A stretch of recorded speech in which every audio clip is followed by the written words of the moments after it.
para que a gente possa dar início à nossa escola bíblica discipuladora, retomando, né, esse ano, e começando hoje uma temática bem importante a respeito da teologia bíblica e a progressão da revelação de Deus ao longo das eras. E esse tema é muito importante porque, dentre outras coisas, a gente vai conseguir abordar aqui uma série de aspectos importantes da nossa fé, e a ideia é que toda essa trajetória ela possa desembocar exatamente na escatologia, que é uma temática muito pedida, né, pelos irmãos. E diante disso a gente vai fazer hoje aqui um panorama inicial, e os irmãos vão ver como a Bíblia ela está interligada, né? E é isso que a gente chama de teologia bíblica.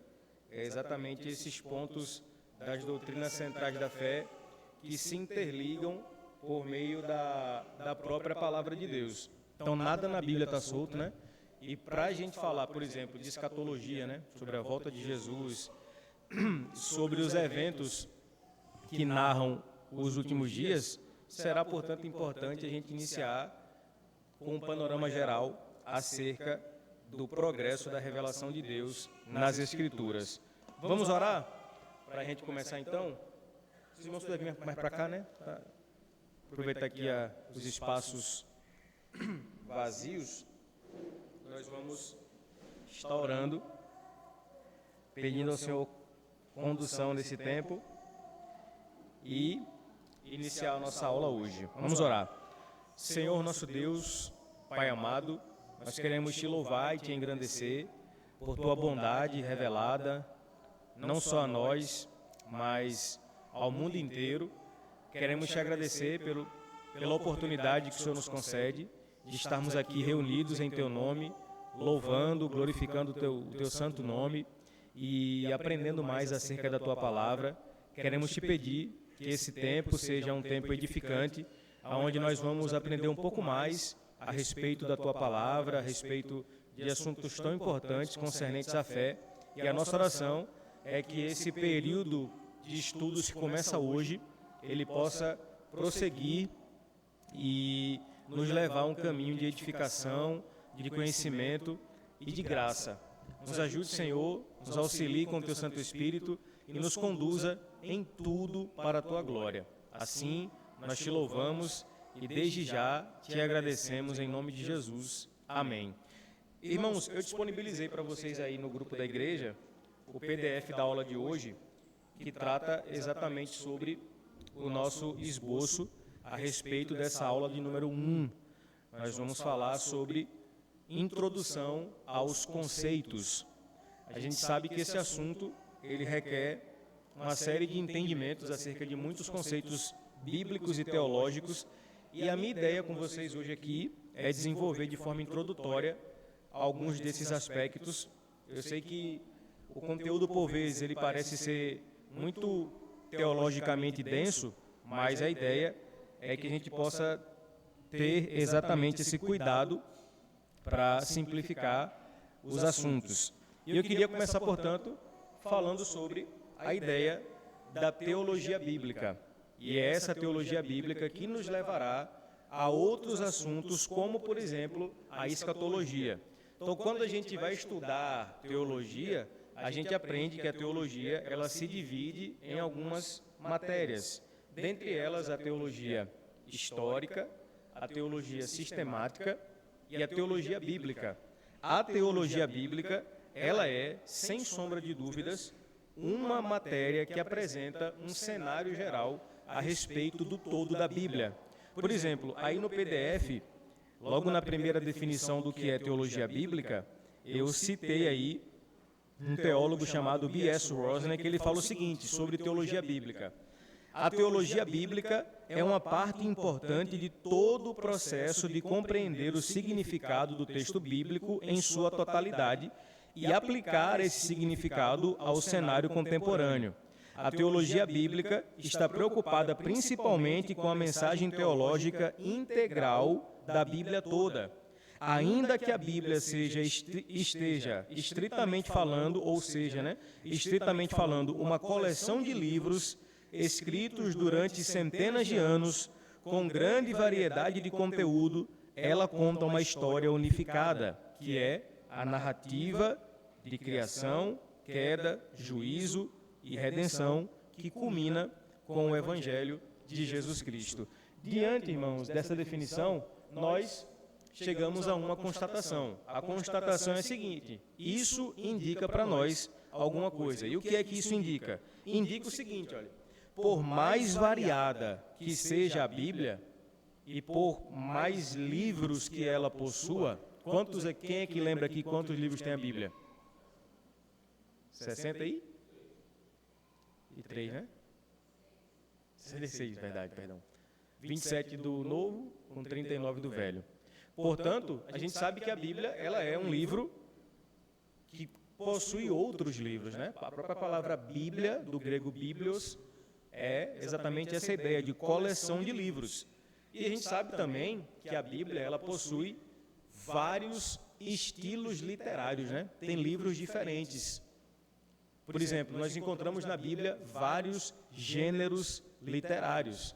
Quer ver um exemplo disso? Nós estamos pregando sobre salmos. O salmo na Bíblia, ele é que tipo de gênero? Quem pode dizer? Ele é uma poética, uma poesia. Nós temos na Bíblia outros gêneros, como profecia. Temos vários livros proféticos. Temos livros históricos, né? Por exemplo, o livro de Atos é um livro histórico. Ele relata ali o início da Igreja de Jesus. Tem vários gêneros e vários subgêneros também, né? Por exemplo, nós temos o livro, na Bíblia, livros que trazem narrativas, né? Que falam sobre fatos que aconteceram. Só que, irmãos, veja, esse ponto é importante. Por mais livros que a Bíblia tenha e por mais variados os assuntos que a Bíblia possui, a Bíblia fala sobre um único assunto. Que assunto é esse? Jesus Cristo. Então a gente não pode esquecer disso. Toda a Escritura, ela aponta para um único assunto, que é Jesus. Então o Antigo Testamento, ele apontava para quem? Para Jesus. O Novo Testamento, ele contrasta a realidade de quem? De Jesus. Então a gente não pode esquecer disso. A teologia bíblica, ela vai exatamente nos ensinar isso, que existe um tema na Bíblia Sagrada e esse tema é Jesus. Portanto, nós vamos observar agora que existe um conceito bíblico muito belo, que é o conceito da revelação. E veja que interessante, Hebreus 1, versos 1 e 2. Quem pode ler, por favor, Hebreus 1, versos 1 e 2, está aí no PDF, então você pode abrir também na sua Bíblia. É um texto muito conhecido e bem propício para esse assunto. Hebreus 1, 1 e 2.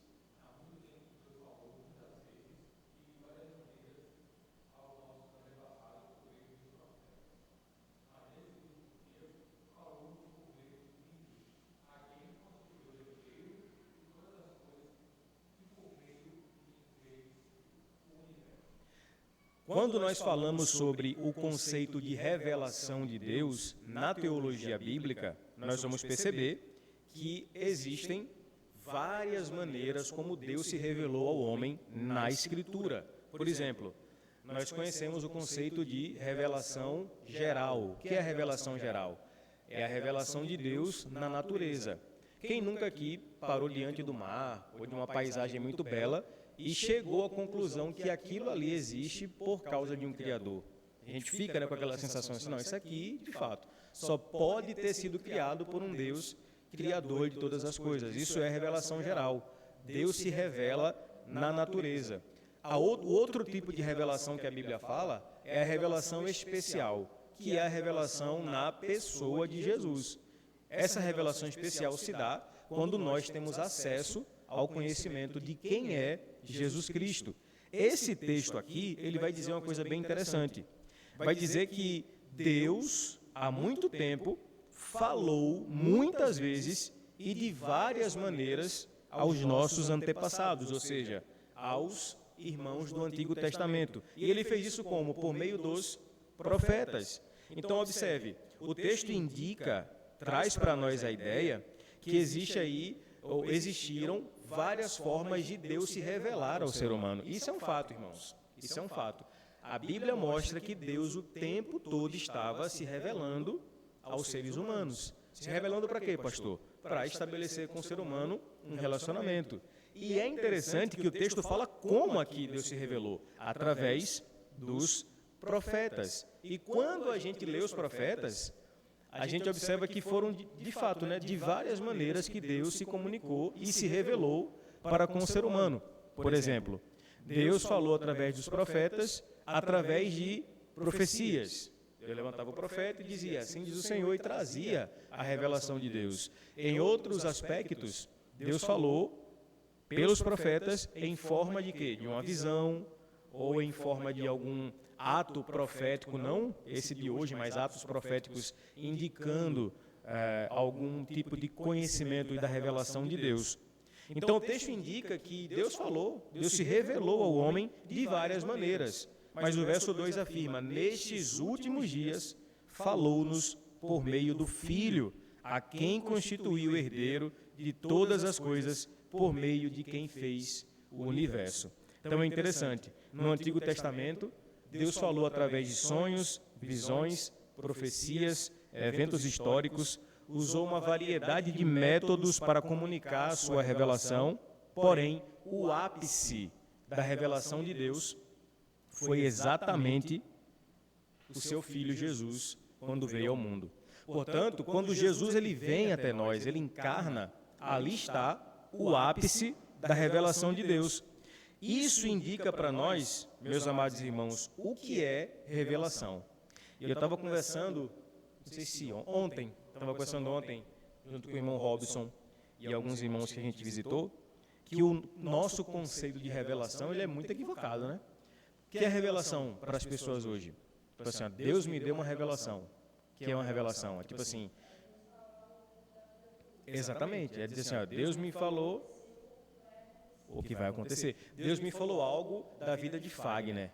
Então, Deus me revelou alguma coisa e eu tenho que ir lá falar para ele o que Deus me falou. Não é assim que a gente conhece como revelação, só que o conceito bíblico de revelação não é esse. O conceito bíblico de revelação que é quando Cristo é revelado.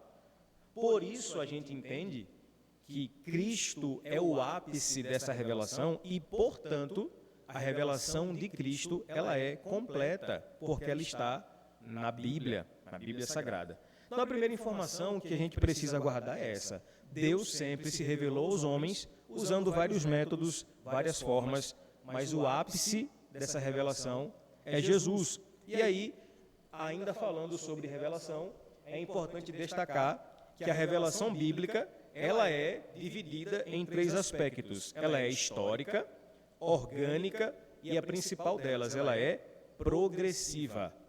A revelação é histórica porque ela fala da manifestação divina ao longo dos eventos históricos, onde Deus revelou a sua vontade e propósito na narrativa do tempo.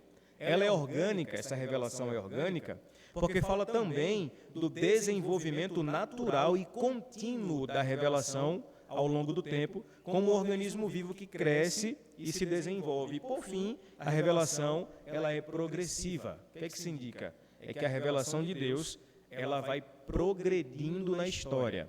Parece assim um pouco tanto difícil de entender, mas quando a gente recorre, por exemplo, ao texto bíblico de Gênesis 3,15, nós vamos perceber como essa revelação de Deus, ela de fato, ela progride na história.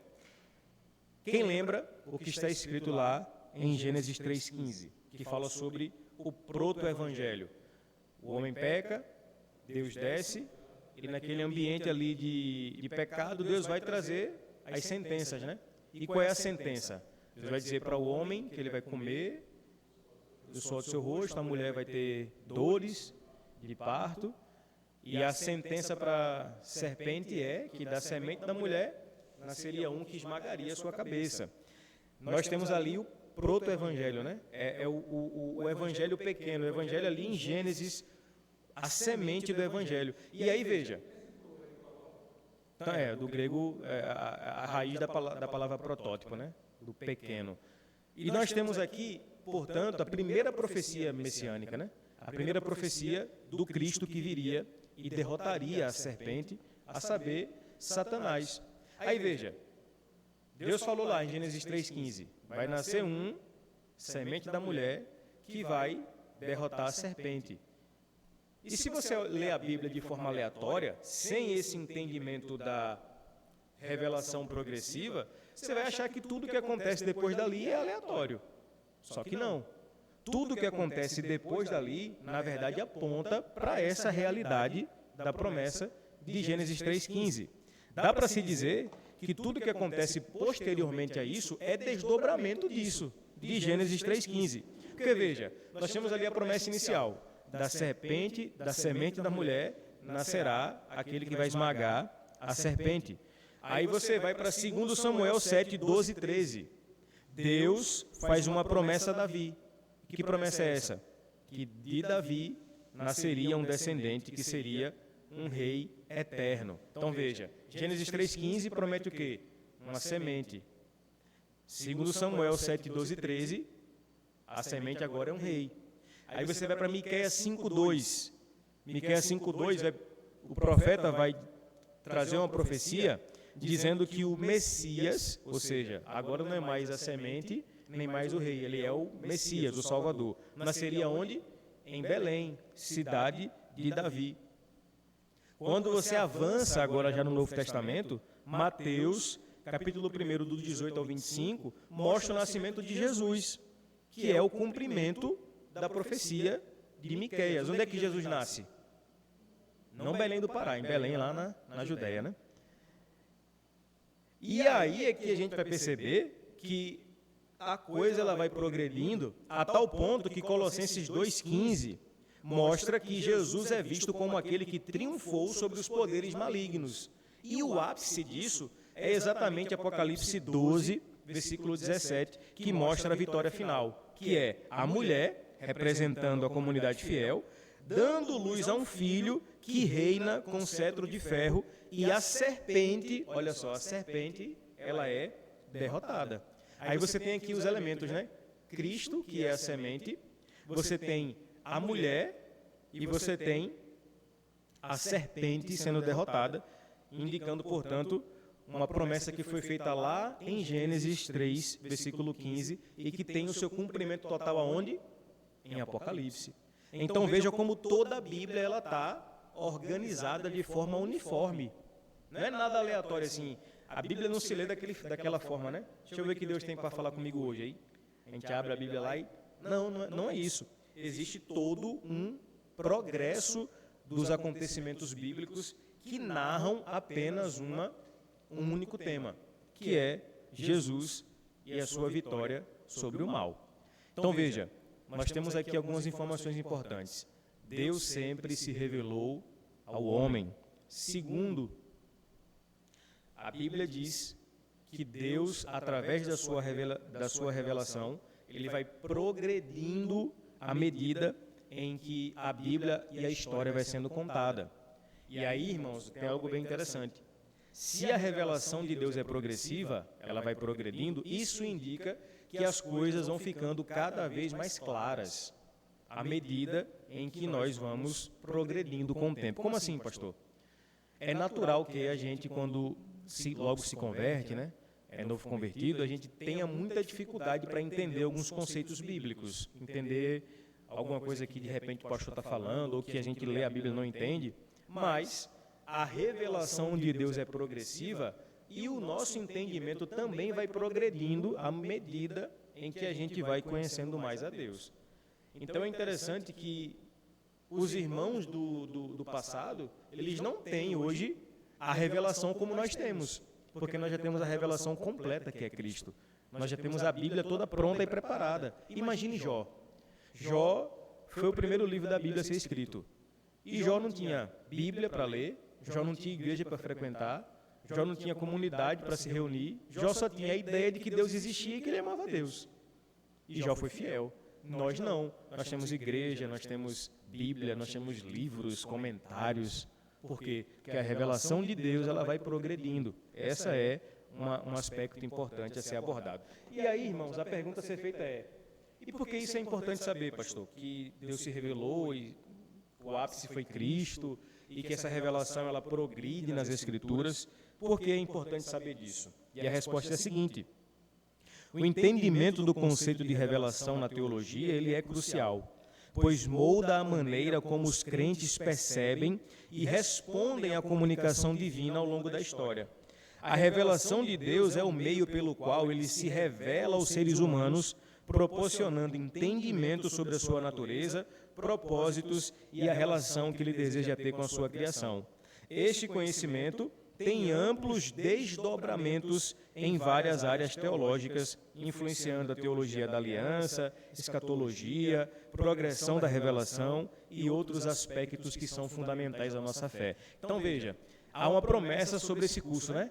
Que a gente estuda aqui daqui a pouco sobre milênio, sobre grande tribulação, escatologia, arrebatamento, tudo isso a gente vai estudar. Mas antes, a primeira coisa que a gente precisa saber é exatamente essa.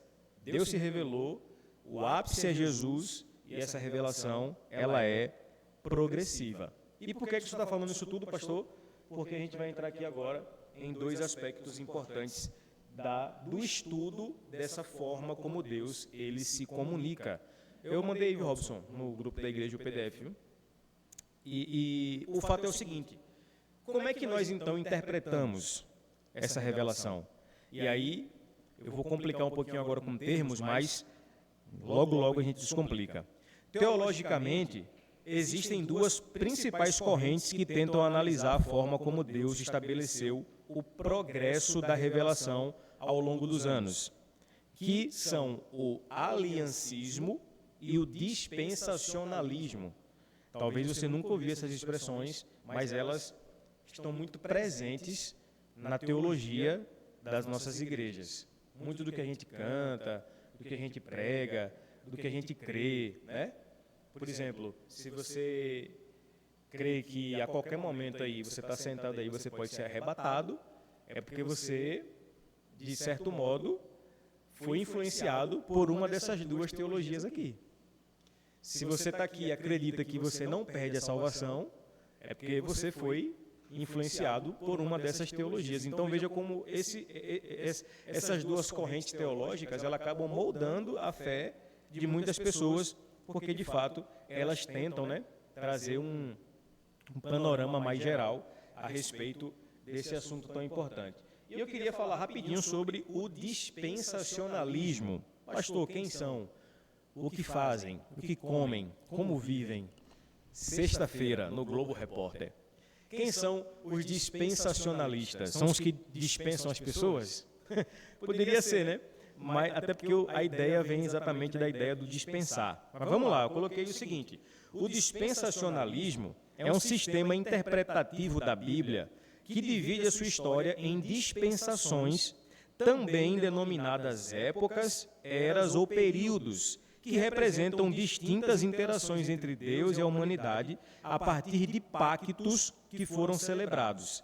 Essa corrente se divide em duas, que é o dispensacionalismo clássico e o progressivo. O dispensacionalismo sistemático moderno desenvolveu-se nos idos de 1830 por J.N. Darby e aqueles que faziam parte do movimento dos irmãos. Esse cara aqui, Darby, ele deu origem, né, essa sistematização do dispensacionalismo, e isso aqui ganhou muita força com dois fatores. Primeiro, a Bíblia de Scofield, que no Brasil foi muito divulgada, e o segundo foi o filme Deixados para Trás. Acho que a maioria aqui já assistiu, né? Deixados para Trás, que por sinal, o diretor, olha que interessante, o diretor de Deixados para Trás é pai do diretor da série The Chosen. E assim, eu amo The Chosen, mas Deixado para Trás, deixei para trás. Porque o filme Deixado para Trás, ou Deixados para Trás, ele apresenta uma escatologia bem dispensacionalista, né? Eu não sei, né? Até agora. É porque talvez narrar o evangelho, né? Os evangelhos seja mais fácil do que narrar um desdobramento escatológico. Mas o fato é que esse filme, né? Deixados para Trás, ele ficou muito conhecido porque ele mostra, né, a ideia do arrebatamento secreto, que é um dos assuntos que a gente vai abordar mais para frente, que é o quê? A qualquer momento você está aqui, você pode ser arrebatado, Deus pode levar e acabou. É só aquele Já era. Já era. Fica só a roupa. E esse filme mostra muito isso, né? As pessoas sendo arrebatadas e tal.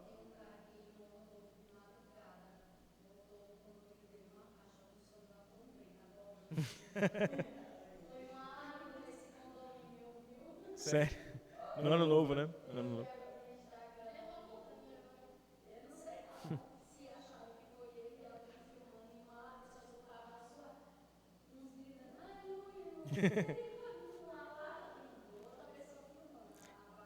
Então, como eu falei, né, essa corrente teológica foi muito conhecida por causa desses desdobramentos, mas voltando aqui ao PDF, aqui a gente fala o seguinte: essa corrente de interpretação acredita que Deus se revelou ao longo das eras através de 7 dispensações. 7 dispensações. E quem foi aqui dispensacionalista sabe quais são essas 7. E essa ideia de dispensação, ela vem exatamente da ideia de dispensar, né? Ou seja, quando uma era acaba, ela era dispensada e se iniciava outra. E essa ideia do dispensacionalismo, ela surge com base na expressão de Efésios 1:10, né? Dispensação da plenitude de todos os tempos. Então essa corrente, olha que interessante, essa corrente, ela interpreta que Deus se revelou aos homens em períodos especiais da história da humanidade. Segundo essa corrente, olha que interessante, segundo essa corrente, uma nova dispensação começa quando o homem reprova no teste estabelecido por Deus. Por exemplo, Gênesis 3, o homem reprovou, porque pecou. Aí Deus começa uma nova dispensação. Gênesis 6, o que é que acontece? Reprovou de novo, que foi a questão do dilúvio. Aí eu paro e pergunto para você, você consegue imaginar Deus, Senhor e soberano, fazendo teste com a humanidade? Tipo assim, ó, vou testar o homem. Primeira dispensação, inocência. O homem não sabe de nada, o homem é inocente, ele não conhece bem e mal. Mas se ele comer da árvore, reprovou, nós vamos recomeçar agora com outra revelação, com outra dispensação, que é a consciência. Você consegue pensar Deus fazendo teste com o homem? É um tanto quanto difícil de imaginar. Aí, eu queria mostrar a vocês aqui a linha do tempo do dispensacionalismo, né? O dispensacionalismo, ele interpreta que Deus se revelou através de 7 eras ou 7 dispensações. A primeira delas, como falei, é a inocência, lá no Éden. O evento principal é a desobediência de Adão e Eva. O homem estava lá com a mulher, eram inocentes, comeram do fruto, pecaram, foram expulsos do paraíso, resultado, outra dispensação, que é agora a consciência. Após a queda, o homem, depois que pecou, Deus tirou do paraíso, e o evento principal dessa dispensação é a expansão da humanidade e o aumento da corrupção. A Bíblia fala o quê? Que quando o homem sai do paraíso ali, né? Deus manda que o homem multiplique, cresça, espalhe a imagem de Deus, e como resultado disso, também cresce a iniquidade. O que é que acontece ali? A iniquidade é tão terrível que a Bíblia fala que Deus se arrependeu, né, de ter feito o homem, e Deus envia o dilúvio para... É porque ele falou, essa expressão dele para dizer que o pecado subiu nas narinas de Deus, né? E Deus se desagradou. E aí a Bíblia diz então que Deus ele pune o homem, e aí então manda o dilúvio. Vem, portanto, a terceira dispensação, que é o governo humano. Deus levanta Noé e começa ali uma nova dispensação. Só que o evento principal da reprovação é a Torre de Babel. Lembra da Torre de Babel, né? Os homens pensam assim, vamos construir uma torre que vai chegar no céu, nós vamos ser famosos. E aí o que eles estão pensando? Não, se Deus destruiu a terra com dilúvio, agora a gente vai fazer para cima, não tem como. E aí eles reprovam mais uma vez no teste. Deus sai dessa dispensação e começa uma nova, que é a promessa, ou também chamada de patriarcal, né? Deus levanta Abraão, Isaac, Jacó, os patriarcas, e vai até a lei. E o evento principal é o nascimento de Isaac. Só que aí a gente percebe que Abraão mentiu, Isaac mentiu, Jacó, meu Deus do céu, era a própria mentira em pessoa, né? Que era conhecido como enganador. Então, mais uma vez, o que acontece? O homem reprova no teste. Uma vez que reprovou no teste, o que é que precisa fazer? Começar uma outra dispensação. Dá um reset. Pronto, a palavra é essa, dá um reset. E é importante o que Claudson falou, porque, veja, a ideia aqui do dispensacionalismo é que não existe uma continuidade. Não há, assim, um progresso na continuação da revelação.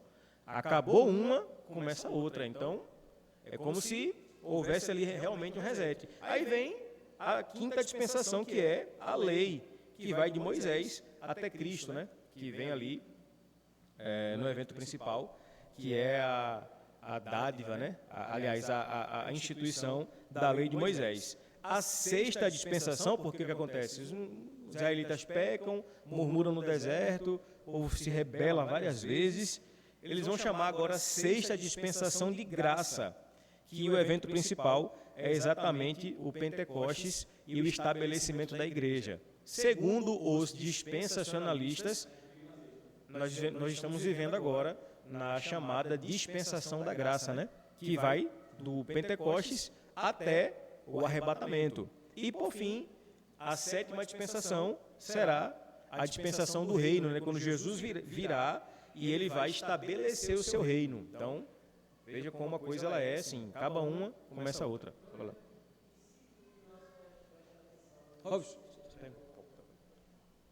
Rapaz, me ajuda. Dispensacionalista.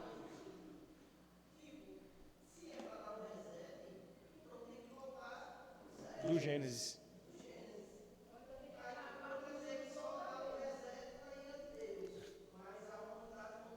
Em pecado, né?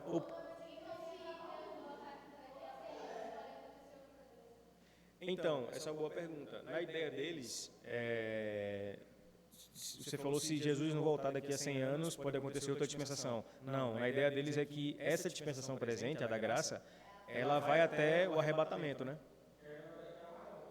Exato. Isso. É de Pentecostes ao arrebatamento.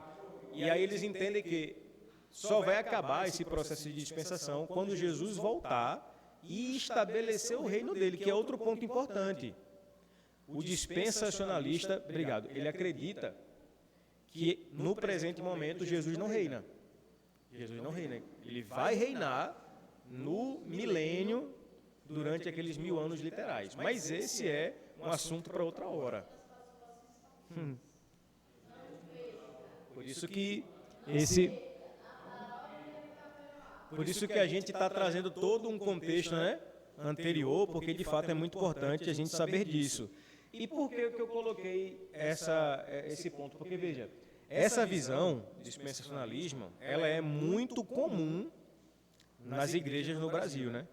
Principalmente as pentecostais, neopentecostais e Assembleias de Deus. Por exemplo, no livro, no artigo da CPAD, que fala sobre o calendário da profecia, a CPAD é a Casa Publicadora das Assembleias de Deus, né? O pastor Antônio Gilberto, muito conhecido, o pastor Antônio Gilberto, ele falou o seguinte: o arrebatamento da igreja e sua volta pessoal em glória para livrar Israel, julgar as nações e estabelecer o seu reino milenar. Para ele, as diferenças e os contrastes das duas fases da vinda de Jesus são tantos na Escritura que, se houvesse uma só fase, tudo seria uma grande contradição. Então, nós temos aqui o dispensacionalismo como, digamos que a corrente teológica que hoje é a mais comum no nosso meio. E aí, eu queria destacar os principais erros na nossa visão dessa visão teológica. Primeiro, o dispensacionalismo ele é um método falho de interpretar as Escrituras, e o resultado desse método é que todo o Antigo Testamento e algumas partes do Novo Testamento são aplicadas aos judeus e nos é dito não haver nenhuma aplicação aos cristãos do Novo Testamento, exceto talvez como objeto de curiosidade, ou seja, eles possuem uma ênfase gramatical de interpretação baseada do Antigo para o Novo e não ao contrário, do Novo Testamento para o Antigo. Outro ponto, o dispensacionalismo segue um literalismo estrito, ou seja, eles interpretam a Bíblia de forma literal em vários textos que não podem ser literais. Vou explicar, calma aí, vai dar para entender. Veja, Nós temos algumas formas de interpretar a Bíblia. E, por exemplo, a Bíblia, ela possui alguns tipos de linguagem. Tem a linguagem literal, a linguagem figurada e a linguagem simbólica. O que é que isso quer dizer? É que tem versículos bíblicos que eles devem ser interpretados de forma literal. Por exemplo, Jesus se assentou no poço para beber porque ele estava com sede. Isso é literal ou é figurado? Literal, ele estava com sede, ele sentou e bebeu. Mas,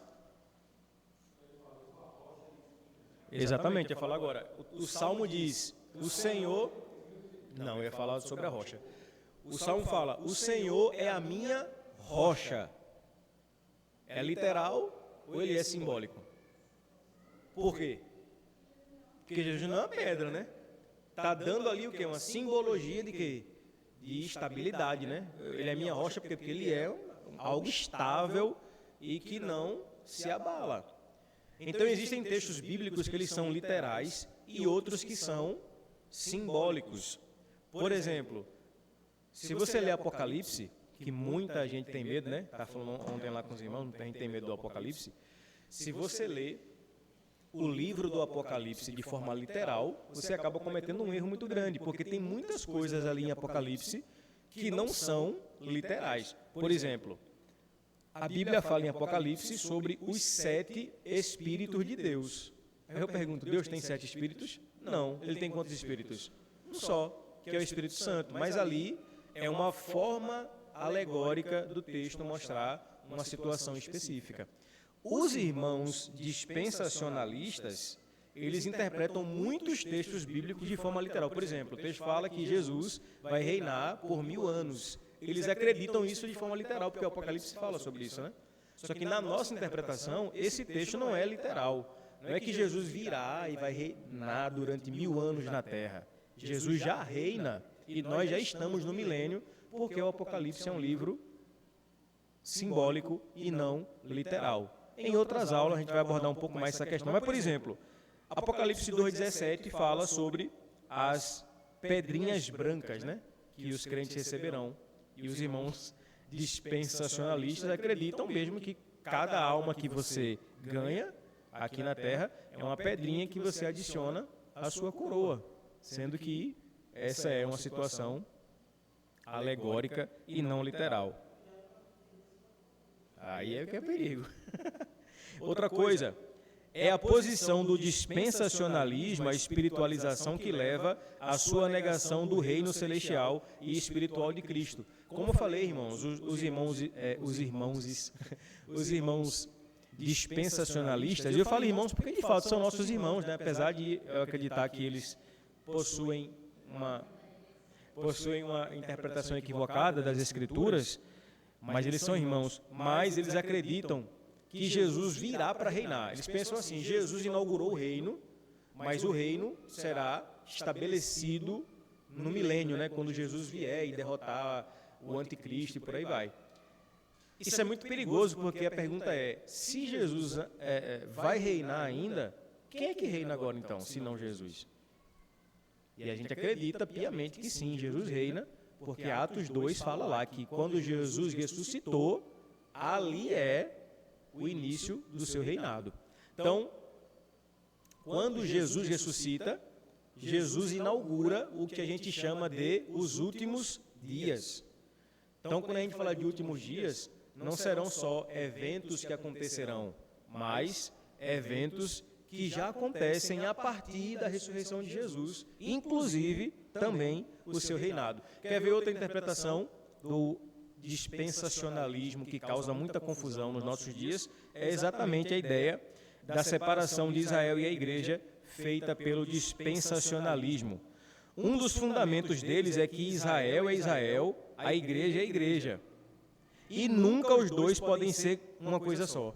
Isto é contrário ao ensino da Escritura de que o Israel do Antigo Testamento, tanto natural como espiritual, é a igreja. Então veja, os irmãos dispensacionalistas, em linhas gerais, eles acreditam que Deus tem dois povos, Israel e a igreja. E Deus trata com a igreja e ainda hoje trata com Israel. É por isso que a gente vê tanta euforia quando tem algum evento em Israel, né? Começou uma guerra em Israel, os irmãos, olha, cuidado, Israel, ali vai acontecer alguma coisa porque Jesus está voltando, porque eles têm esse entendimento de que Israel ainda é o povo de Deus. Pastor, e o que a Bíblia fala sobre isso? A Bíblia fala, irmãos, que a igreja é o Israel de Deus. E a igreja, portanto, ela é composta de judeus e gentios.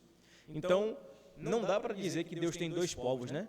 A igreja e Israel. Deus tem um povo só, feito de judeus e gentios. Mas, como hoje é só uma aula de introdução, é só para deixar vocês com água na boca para voltar nas próximas aulas.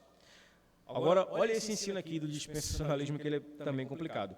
O ensino dispensacionalista ensina que o Espírito Santo será retirado da terra durante o período de 7 anos entre o rapto e a revelação. Isso aí está falando do arrebatamento, né? Durante este período, os judeus supostamente serão salvos e trazidos à fé em Cristo sem as operações soberanas e graciosas do Espírito Santo. E isto também é contrário ao ensino das Escrituras, de que a fé é dom de Deus, através do Espírito Santo, e é contrário também ao ensino bíblico de que a regeneração ou novo nascimento, que é essencial para a salvação, é obra exclusiva do Espírito Santo. Então, os irmãos acreditam que o Espírito Santo vai ser retirado durante esse período de grande tribulação, mas que ainda assim vai haver conversão dos judeus. Aí a gente pergunta, quem é mesmo que a Bíblia diz que convence o homem do pecado, da justiça e do juízo? O Espírito Santo. Então, os irmãos acreditam que haverá um tipo de conversão sem a ação do Espírito Santo. Então, veja como a gente observa que existem aí algumas incoerências nessa forma de apresentar, ou de interpretar, melhor dizendo, as Escrituras. Agora, falando sobre a segunda corrente, que é o aliancismo, que é exatamente a corrente que nós acreditamos. Aliancismo, ou assim chamada também teologia do pacto.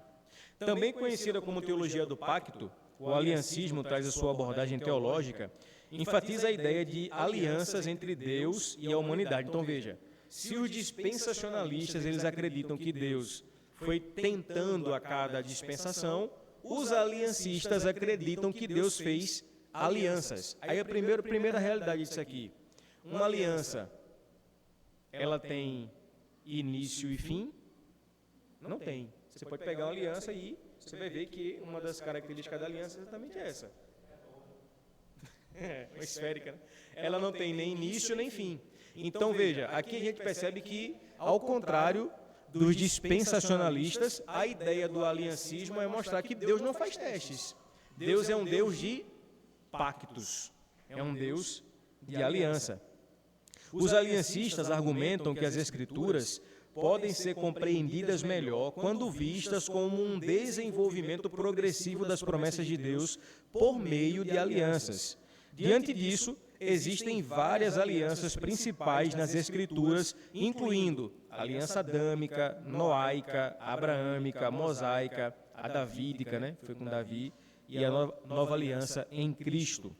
O cumprimento das promessas bíblicas é percebido como realização em Cristo e na igreja, representando uma comunidade da história da redenção.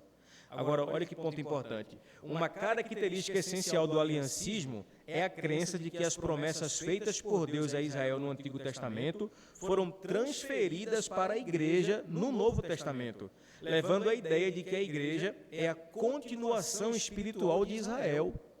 Portanto, o aliancismo tende a interpretar as profecias do Antigo Testamento, especialmente relacionadas a Israel, de maneira alegórica e espiritualizada, ou seja, a espiritualização / substituição, que é a teologia da substituição, das promessas feitas a Israel no Antigo Testamento e sua aplicação à igreja no Novo Testamento são justificadas pela rejeição de Israel ao seu Messias. Então veja, eu conheço muitos irmãos dispensacionalistas que acreditam piamente que Deus vai salvar os judeus pelo fato de eles serem judeus. É judeu, então é povo de Deus. Só que a Bíblia fala que aquele que confessa a Cristo como seu Senhor é aquele que é salvo. Então, a visão aliancista, ela possui sim uma visão otimista acerca de Israel. Não é que o aliancismo rejeita Israel. Não, não é isso. Quando a gente vai ler lá Romanos 13, a gente vai perceber que existe ali um remanescente de Israel. Mas o aliancista, sobretudo, ora para que o judeu se converta. Porque nenhum homem sem Jesus será salvo. Ele pode ser filho de Abraão, quem que seja. Então, portanto, nós devemos orar, inclusive, para que os judeus se convertam. Então, o aliancismo, ele entende que existem duas grandes alianças. Deixa eu mostrar aqui para vocês. O aliancismo, ele entende que existem duas grandes alianças. Deus fez duas alianças principais, que foi com Adão, no Éden, está vendo aqui a maçãzinha aqui? Bem sugestiva, né? E uma outra aliança com Cristo, que é a chamada nova aliança. E aí, irmãos, é interessante, porque a gente vai para o conceito de teologia bíblica e a gente vai perceber que, em linhas gerais, nós temos... Só dar uma... Pode até levantar, Sara, Acendeu? Pronto, beleza. A gente vai perceber que, em linhas gerais, biblicamente falando, existiram dois homens, o primeiro Adão e o último Adão. O primeiro Adão foi o Adão do Éden. Fagner agora fez uma cara assim, como assim? O primeiro e o último. O primeiro Adão foi o Adão do Éden, o Adão que é representado por nós, cujo a Bíblia diz que por este Adão entrou o que no mundo? O pecado. O último Adão, que é Cristo, a Bíblia diz que por ele entrou o quê? A salvação. Então veja, todos os homens hoje ou estão em Adão ou eles estão em Cristo. Os que estão em Adão estão sob o domínio do pecado. Os que estão em Cristo estão sob o domínio da graça e da salvação. Então,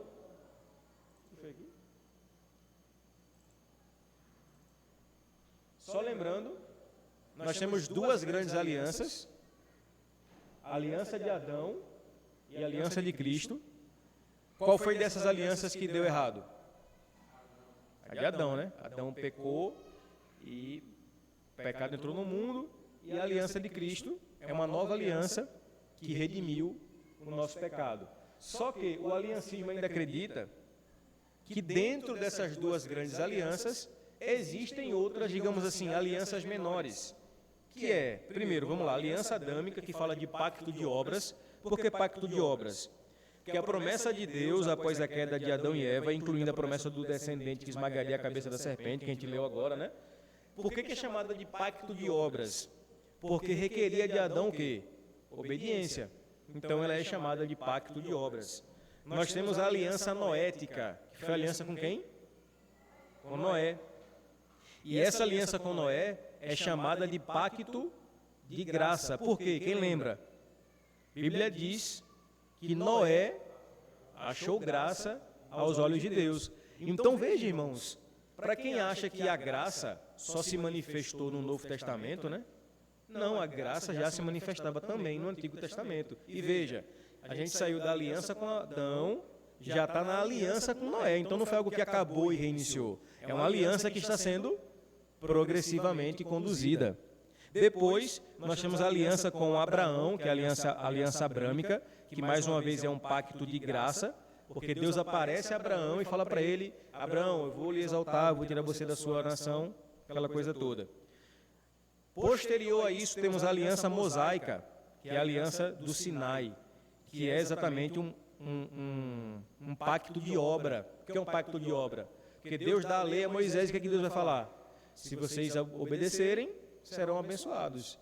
Se desobedecerem, serão amaldiçoados. Ou seja, era um pacto de obra, exigia-se ali obra.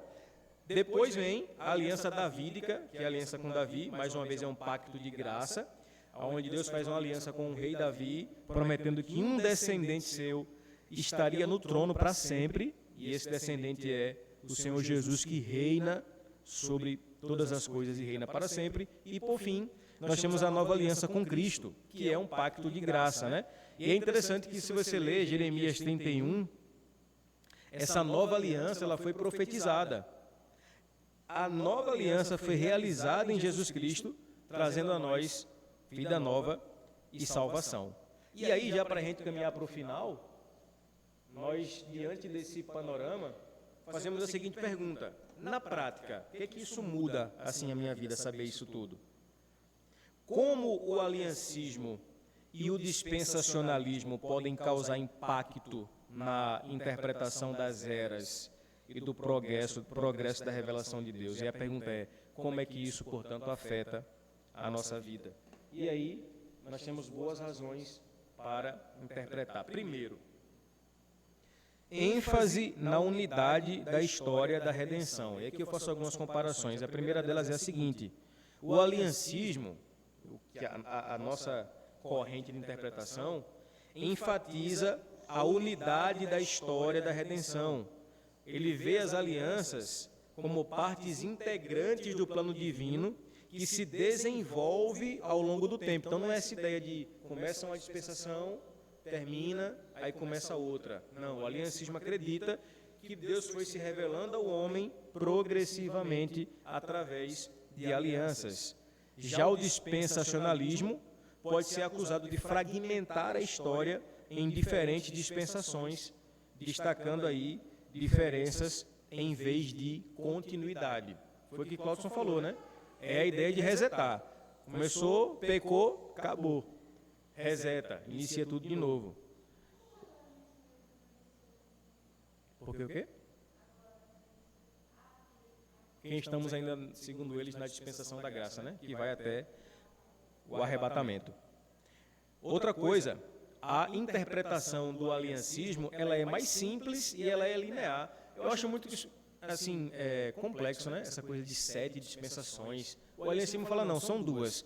Uma em Adão, outra em Cristo, e existem outras menores ali que apontam todas para Cristo, e isso acontece de forma contínua e linear. Por exemplo, o aliancismo tende a adotar uma interpretação mais simples e linear da história da redenção, onde as alianças se desenvolvem e se cumprem de maneira mais clara e mais direta. Já o dispensacionalismo é criticado por sua complexidade e por exigir uma série de ajustes hermenêuticos para reconciliar diferentes dispensações, eventos e cumprimentos proféticos. Outro ponto, consistência na aplicação das promessas. No aliancismo, pode ser visto com mais consistência na aplicação das promessas feitas por Deus ao longo da história, especialmente no que diz respeito à continuidade das promessas feitas à descendência de Abraão. Já no dispensacionalismo, algumas críticas apontam para interpretações que podem levar a inconsistências na aplicação dessas promessas, especialmente em relação a Israel e à Igreja. Por fim, o foco na natureza unificada de Cristo. O aliancismo destaca a centralidade de Cristo em todas as alianças, argumentando que ele é o cumprimento de todas as promessas que Deus fez. Tudo se cumpre em Cristo. E aí o perigo do dispensacionalismo, na minha opinião, é que eles vão sugerir diferentes dispensações e isso pode reduzir, portanto, a ênfase da centralidade de Cristo na história da redenção. Para a gente concluir, irmãos, eu queria só rapidamente falar para vocês do que o nosso curso vai tratar daqui para frente, porque essa aula foi introdutória, até foi bom ter gravado, porque os irmãos que não puderam vir vão poder consultá-la, né, e ter um conhecimento prévio acerca do que a gente tratou aqui, porque todo esse aspecto que eu falei, de ideia de aliança, dispensações, da revelação de Deus que progride, vai nos levar a várias outras aulas aqui, em que, sinceramente, eu comecei esse curso hoje e não sei quanto tempo ele vai levar. No mínimo, aí por baixo, umas 20 aulas, porque a gente vai ter que estudar aqui muita coisa e tem muito assunto bom para a gente falar. Por exemplo, a gente está aqui falando na expectativa de escatologia, né? Eu quero saber, pastor, a igreja vai ser arrebatada antes ou depois da grande tribulação? Aquela música lá que o pessoal canta, a igreja será arrebatada num piscar de olhos. Essa música está certa ou está errada? Eu sei que a nossa expectativa é sobre isso, mas tem muito assunto. Por exemplo, com esse entendimento, nós vamos estudar sobre batismo de criança versus batismo de crentes, a ideia do aliancismo, né? Que é uma teologia que foi idealizada ali na Assembleia de Westminster, que foi o padrão presbiteriano. Os irmãos presbiterianos batizam crianças, e nós batistas, como é que a gente entra nesse aliancismo? Nós vamos estudar sobre isso. Outro ponto, separação entre Israel e a igreja. Como é que a gente interpreta, pastor? E aí, Israel? Vai ser salvo, não vai? Israel lá, na Palestina, com Hamas, a gente ora por eles, a gente vai lá ajudar também, como é que a gente se posiciona? Então, esse também será um assunto. Outro quente, pré-tribulacionismo versus pós-tribulacionismo. E aí, pastor? A igreja vai passar pela grande tribulação ou não? O que é que a Bíblia fala sobre isso? O que é que vocês acham aí sobre isso? Será que a igreja vai passar pela grande tribulação ou Deus vai poupar a igreja? Esse é um desdobramento aí dessa nossa primeira aula. Também sobre posições sobre o milênio, né? Que é interessante que o milênio só aparece uma vez na Bíblia, que é no capítulo 20, né, de Apocalipse, e aparece uma vez só e causa toda essa polêmica, né, acerca do milênio. Porque qual é a ideia do milênio?